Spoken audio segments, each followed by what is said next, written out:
So my name's Keith Mendez. I just want to shout out to my friends who came to see me for the first time today. Thank you. That man right there can do a appendicectomy with his eyes closed, right? Probably wouldn't go too well, but he could do it. So people asked me, like, how did a doctor get into stand-up comedy? What inspired him? And when they ask me that, I'm reminded of the words of one of my great friends and mentors and colleagues. Now, this man was an ICU consultant. He'd been doing the job for 30 years. He saved countless lives, saved thousands of people, and one day, a great realization dawned upon him, right? And on that day, he looked me square in the eye and he said, "Keith, fuck this shit." Right? And he left. Right?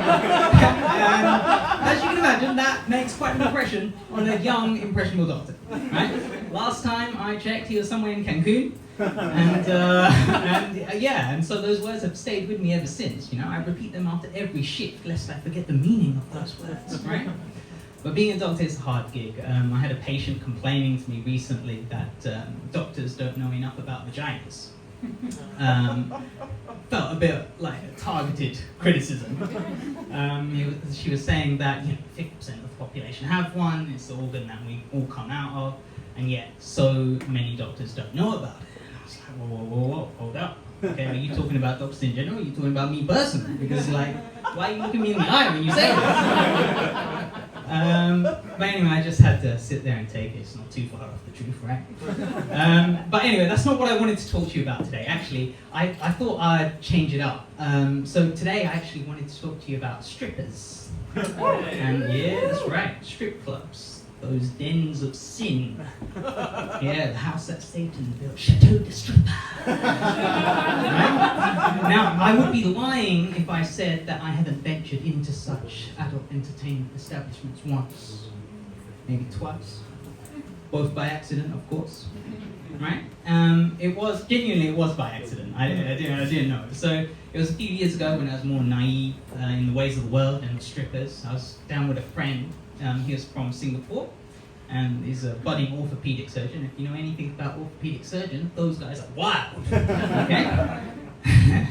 Almost like asset managers. Right? So yeah, we were looking for a place to play some pool, and we see a place that says pool, bar, and entertainment. Perfect, right? We go in, and it's a watering hole of sort, the kind of place one goes to wet one's beak when one's beak is in need of wetting. You know what I mean, right? So we go in, it's dirty, but the pool table's clean, and so we start playing. And for the sake of the story, I must point out, I was winning at this point. But then, 9:30, lights go out, right? Out comes this woman. Yeah. I mean, for all intents and purposes, she was a stripper. Okay, she was wearing a pink tank top, holes cut out, titty tassels, and soft slip-on shoes. If she wasn't a stripper, you should look stupid, but she made it work, right? And, she had a dangerous energy about her, right? Dangerous, like these are the kind of girls Mama warned me about, okay? But I tried to pay her no mind, okay? Because genuinely, I did not know that this establishment was that kind of establishment, okay? And I was genuinely trying to play pool. Like I said, I was trying to pay her no mind. But then the show starts, and she starts contorting her body in ways that I don't even know I'm allowed to describe. Right? It was a display of unapologetic sexuality. Okay? And do you think I'm into that? I mean, you bet I am. Okay?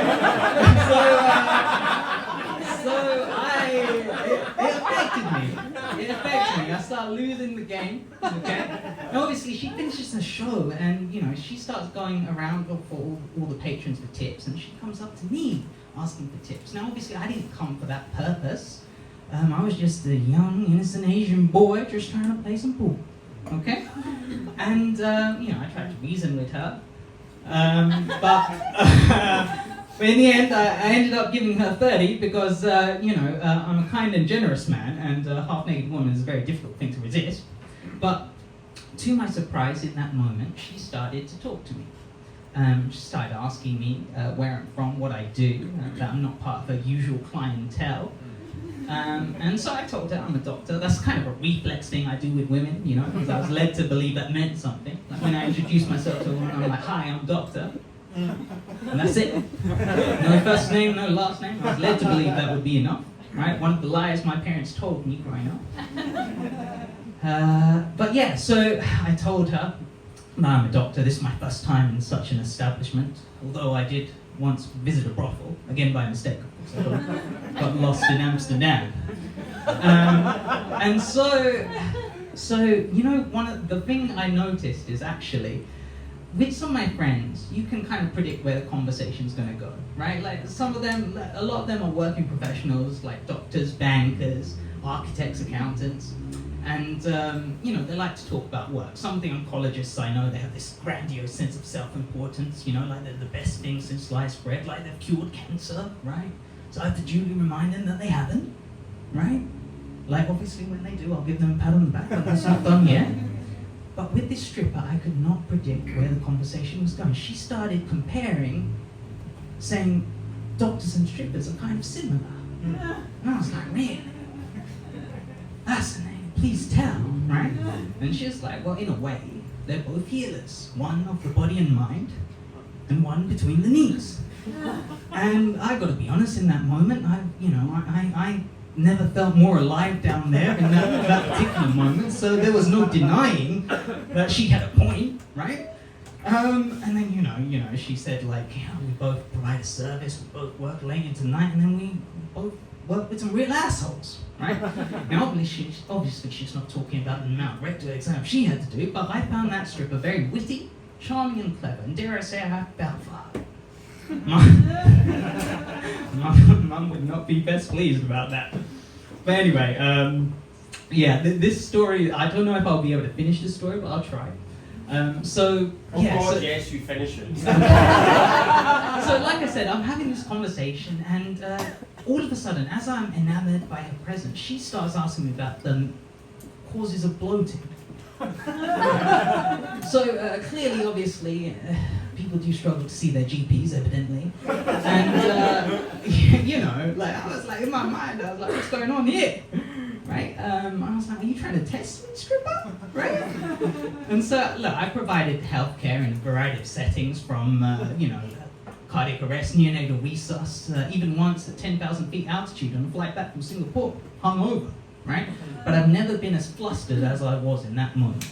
Thankfully, I have been to one of the best medical schools that this world has to offer. Outside Cambridge, Oxford, UCL, Harvard, Yale, maybe 5 others that I cannot name, but fuck them, right?